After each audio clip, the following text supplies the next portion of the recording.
time now to turn our attention to the international newspapers. Leo McGuinn joins us for that. And Leo, we're going to actually start with our top story here this morning, that news that Mark Carney will be the new Prime Minister of Canada. How is that being reported in the papers?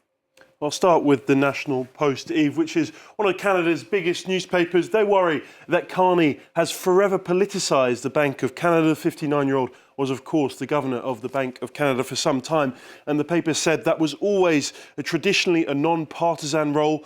Until now, they say that the seal has been broken, partisanship is gone forever. They finish by saying that the country will be paying for that for a long time, and it's not likely that Canada will be better off for it. The Edmonton Journal have this rather scathing opinion piece this morning, claiming that Mark Carney had an easy ride into the role as new PM. Very little effort was made to dig into his record as central bank governor, and his many flubs during the campaign, while talked about, were quickly glossed over. They accused the Liberal Party of being selfish. Policy be damned. For the Liberals, it's all about electoral success. I'll bring you some Québécois press. This is Le Devoir, based in Montreal. They say the arrival of the new leader could be the chance for a real reset with Donald Trump. That's according to the country's finance minister, Dominique Leblanc. While Trump's unpredictability makes it difficult to predict how he will receive Carney, a change of approach and policies could encourage a different conversation with the Americans.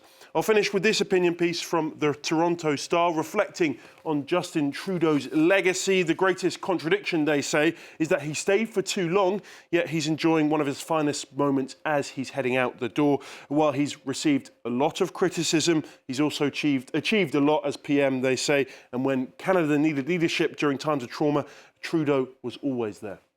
Okay, moving on now to Ukraine. Leo, you've picked up on an article about a familiar name that's been fighting on the front line there.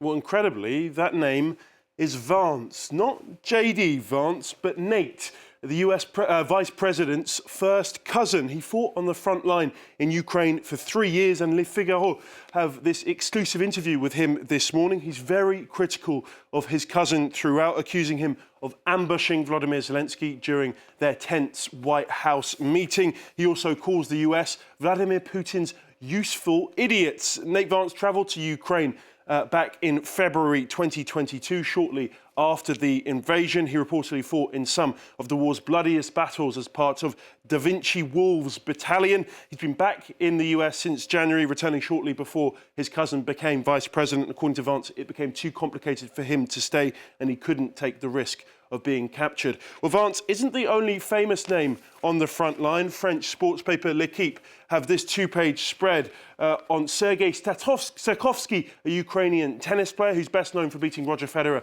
at Wimbledon in 2013. He's been fighting Russian forces since the start of the war and admits that when he signed up, he thought it would last just a couple of months. He also talks about getting used to the horrors of war. Everyone in Ukraine has got used to the death, he says. He finishes by talking about his 3 young children. He only sees them once every 6 months because they don't live in the country. When asked if he considered quitting to return to his kids, he said, never. Either you decide to do what's right and protect what's good, or you don't do it at all. He said he's ready to die for his country. Indeed, and the quote there, my children don't understand why I'm doing it. Tough read there, Leo, but you want to go to Kuwait, where thousands of people have been stripped of their nationality. What's that about? A rather extraordinary piece in the Financial Times this morning, reporting that Kuwait has stripped nationality from 42,000 people over the last 6 months. The Kuwaiti government say that the revocations of nationality were aimed at individuals who had fraudulently obtained citizenship in order to exploit the welfare system, but opponents have dismissed that argument and say the campaign has disproportionately affected naturalised citizens, especially women who gave up their original nationalities when marrying Kuwaiti men. The FT highlights the fact that thousands have found themselves stateless overnight. Repercussions of the revocations are huge. Those affected can no longer own property, drive legally, or even access their bank accounts. Many critics have accused the Kuwaiti government of using nationalism to distract from the economic stagnation taking place in the country. Blaming naturalised citizens has become a rather convenient distraction, they say.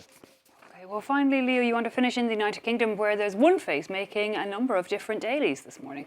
Well, this is Miuccia, makes the front page of The Guardian as well as The Times. A whippet from Venice. She was crowned best in show at the world-famous Crufts competition on Sunday. Takes place in Birmingham every year, much to the delight of her handler Giovanni Liguro. She was named the winner. She's the first Italian entrant to win, and she was actually one of 4,000 international competitors, which is a new record. She was a worthy winner, given a big round of applause when she was announced the winner. I'll show you an image of her taking part. That's her being judged in the gating section. The Times also have this article going into depth on what they call the absurdly pampered life of a dog at Crufts. The canines there certainly not having a rough time. Dog conditioner sold at £58 a bottle, and dogs really are treated as royalty. I'll show you some of the best pictures. This is a young girl looking lovingly at her adorable pooch, just one of the whopping 24,000 participants. And this is my favourite, a border collie taking part in the agility competition. Looks like everyone involved had a ball. OK, Liam McGuinn with a look at the international papers. Thanks indeed for that time.